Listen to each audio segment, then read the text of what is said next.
We're just northwest of Bedar, and we're looking at some of the basement rocks, and these are quite highly folded.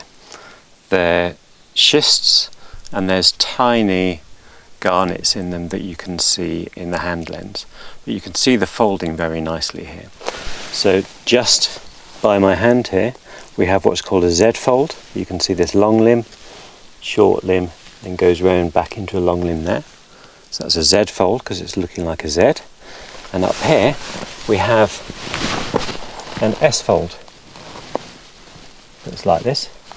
So these are on opposite sides of a larger structure, and that's another fold. So if you follow these limbs through the Z, it comes along here, goes around and comes back again to make the S.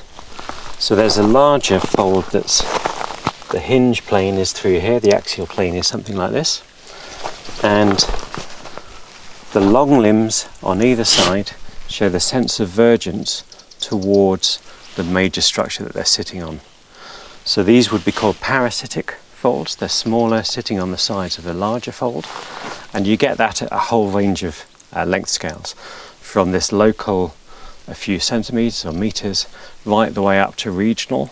And you can see parasitic folds with this asymmetry showing the sense of vergence on regional scale naps as well as locally here. This is just a nice example where you can see it in a couple of meters.